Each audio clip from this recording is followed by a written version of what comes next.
La familia Zúñiga era una familia muy importante en el pueblo de Ujue, teniendo la casa más importante de la zona. Y aunque la familia ya no tenía nada que ver con la política, eran tomados muy en cuenta las decisiones políticas del pueblo. Nada se hacía, nada se decidía hasta que ellos daban el visto bueno. Debido a que eran una familia de alta alcurnia, debían tener una imagen de buena familia, unida, fuerte, que eran felices, que todo les iba bien, lo que era una imagen intachable en todos los sentidos. Pero sus problemas comenzaron cuando sufrieron un aparatoso accidente de tráfico, cuando se dirigían a la localidad de Oliten para una celebración familiar, quedando uno de los hijos de la familia parapléjico y por lo tanto en silla de ruedas. Fue el que más daños tuvo, pues los demás, aunque sufrieron algunos daños, lograron no tener tantas secuelas físicas o apenas ninguna. Esto hizo que la forma en la que vivían cambiara drásticamente para toda la familia, pues de llevar una vida totalmente social y pública, comenzaron a llevar una vida mucho más familiar y cerrada, dentro de los muros de su gran casa. No querían que nadie viese a su hijo en estas condiciones tan terribles. El padre siguió trabajando en la empresa familiar de vinos y los otros dos hijos seguían yendo a un internado exclusivo en el extranjero, mientras que la madre se quedó al cuidado del hijo parapléjico, que ahora apenas salía de casa, solo para las citas médicas debido a su situación, y recibía educación en casa, encerrando así tanto a la madre como al niño en aquella casa y alejando a los otros dos del núcleo familiar. Esto hizo que sus vidas fueran muy monótonas y la situación en casa fuera cada vez más angustiante y asfixiante. El ambiente se enrareció. El matrimonio cada vez discutía más y el padre cada vez estaba menos tiempo en casa. Iba a todas las reuniones de trabajo posibles, a todos los viajes de empresa que pudiera, hacía todas las horas extras en su trabajo que podía y hasta comenzó a tener una relación extramarital con su secretaria, que lo mantenía fuera de casa la mayor parte del tiempo y lo separaba aún más de su familia. Mientras tanto, la mujer se ahogaba cuidando de su hijo, que cada vez necesitaba más atención de ella, pues tras quedarse parapléjico, ella se había volcado en él y ahora exigía cada vez más y más los cuidados de su madre y realizaba demandas casi imposibles de cumplir, haciendo que su madre se ahogara más en dicha situación, viéndose sola con su hijo en una enorme casa, sin la compañía de sus otros hijos y sin la ayuda de su marido, cada vez más distante de ella y más entretenido con su amante, a la que había dejado embarazada en secreto, y sin la ayuda de una cuidadora que ella misma había rechazado tener, ya que para ella dejar el cuidado de su hijo a otra persona era algo inaceptable.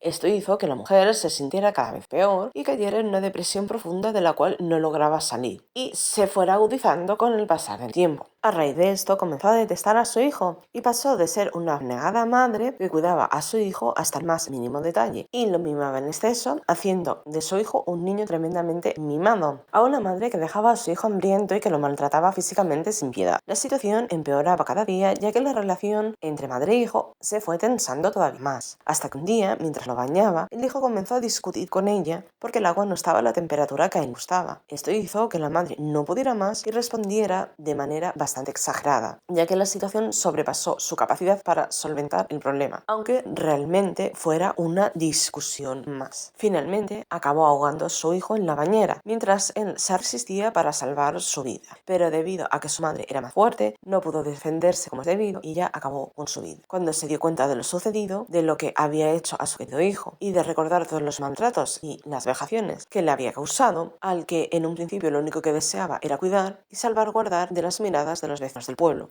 entró en pánico y en angustia. Esto hizo que se dirigiera a la cocina para coger un gran cuchillo sin que nadie la viera, y tras volver al baño de su hijo, en la primera planta, se acuchilló cayendo encima de este, tintando el agua de sangre. Los sirvientes se extrañaron al ver que ninguno bajaba a cenar. Esto hizo que se dirigieran a sus habitaciones para decirles que la cena estaba ya preparada. Una chica joven, recién entrada al servicio de la familia, fue la que encontró los cuerpos en el baño, pegando un terrible grito. Ella quedó totalmente bloqueada y temblorosa al ver esta situación, siendo el mayordomo el que tuvo que llamar tanto al padre como a la policía y a los servicios sanitarios. Cuando llegó el padre, la policía ya llevaba bastante tiempo en casa viendo la escena del crimen, tomando declaraciones, mientras los servicios sanitarios atendían a la sirvienta que los encontró y a otros sirvientes que la situación les había afectado, ya que tanto por el niño como por la madre no se podía hacer nada más.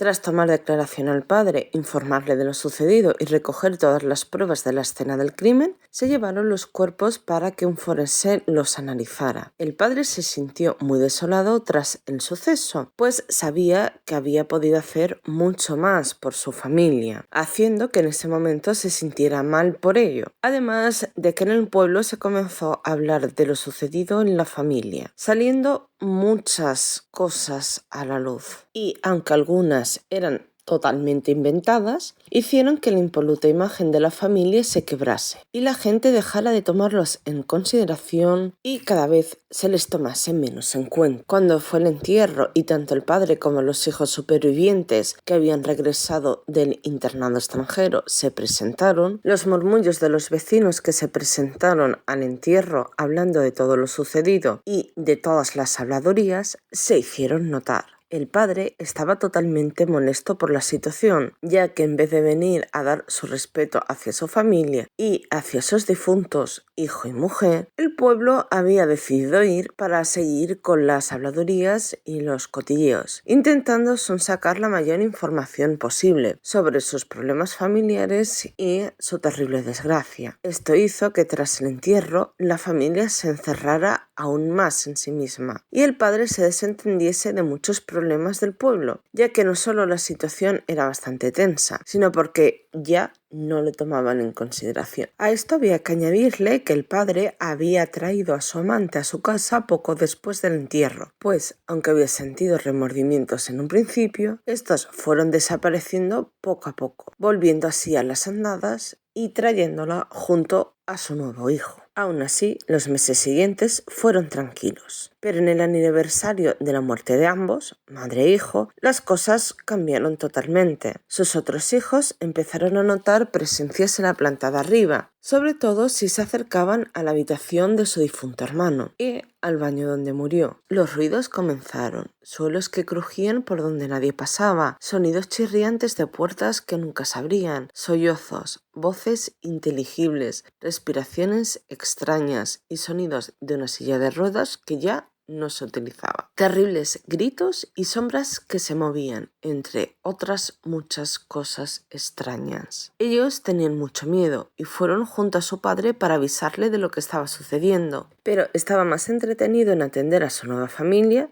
su pequeño hijo y su nueva mujer con la que se había casado recientemente y que estaba nuevamente embarazada. Esto hizo que sus hijos mayores se sintieran muy solos y abandonados. El miedo aumentó en ellos, ya que las presencias y los ruidos aumentaban tanto que, tiempo después, empezaron a notarlo tanto la nueva mujer como el padre, al igual que parte de la servidumbre, que empezó a huir de la casa sin que el padre pudiera hacer nada, teniendo todos los que allí vivían pesadillas de lo que allí había sucedido un año atrás y de los sucesos que aún no habían sucedido, pero que eran tan terribles como el que ya había sucedido, tan horribles que algunos soñaban que se ahogaban, que se herían, que se morían o que los espíritus de los fallecidos les perseguían. Los dos niños estaban aún más aterrados que todos los demás, pues llevaban bastante tiempo sufriendo estos hechos ante ellos sin que nadie les creyese y ya no podían más. Solo se tenían el uno al otro. Una tarde ya cercana al anochecer, ambos hermanos se quedaron solos en la casa con los sirvientes, pues su padre, su madrastra y su pequeño hermano habían salido para desconectar un poco de la situación en la casa y disfrutar un poco de la vida. Mientras intentaban ambos desconectar de la situación que vivían, los sucesos de la casa estallaron de tal forma que los niños entraron en pánico y se encerraron en su cuarto por bastante tiempo, hasta que todo se calmó. Cuando comprobaron que todo estaba calmado, se dirigieron hacia la habitación de su hermano, pues la curiosidad les podía más, pasando por el baño donde había pasado la terrible tragedia un año atrás, teniendo una visión terrible de su hermano en la bañera empapado de la sangre de su madre y está al lado sujetando un enorme cuchillo mientras una espuma rojiza salía de la bañera, inundaba el baño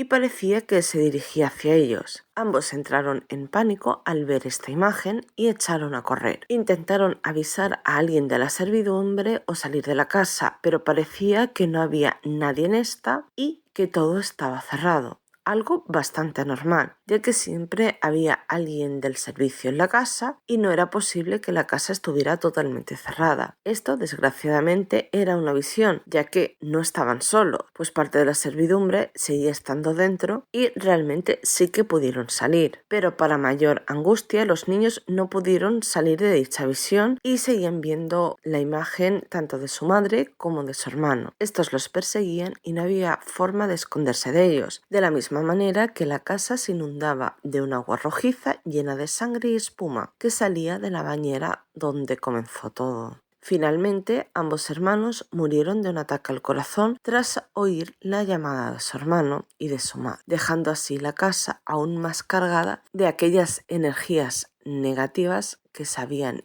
ido acumulando con esos trágicos hechos. Tras estos terribles hechos, el padre cerró la casa y la abandonó con su nueva familia, sin mirar hacia atrás, por miedo a que los fantasmas de su antigua familia que vivían allí le llamasen a él también y se lo llevaran. Aunque a lo mejor lo que más temía después de lo ocurrido fuera que su espíritu se quedara ligado a la casa, al igual que le había pasado a su antigua familia, pues sabía que sus otros 2 hijos se habían quedado atados allí por culpa de su difunta mujer y de su otro hijo. Tras mirar por última vez hacia la enorme casa antes de irse, vio en una ventana a su mujer y a sus 3 difuntos hijos, uno de ellos sentado en una silla de ruedas, confirmando así lo que él creía. En cuanto arrancó el coche, no miró atrás y salió de allí para siempre. Él no regresó al pueblo, dejando que la casa llegase a un estado ruinoso. Los vecinos del pueblo no se acercaban, pues decían que en esa casa se escuchaban ruidos, lloros y gritos. Y muchos tenían miedo de los moradores del más allá que ahí se habían quedado. Temían que pudiera pasarles algo o que les dañasen. Con el paso del tiempo, dicha historia cayó casi en el olvido, salvo por algunos mayores del pueblo que contaban la historia que allí había pasado y cómo la maldición de los Zúñigas había acabado con 4 miembros de la familia y la huida de los que quedaban, aunque algunos piensan que dicha maldición les perseguiría por siempre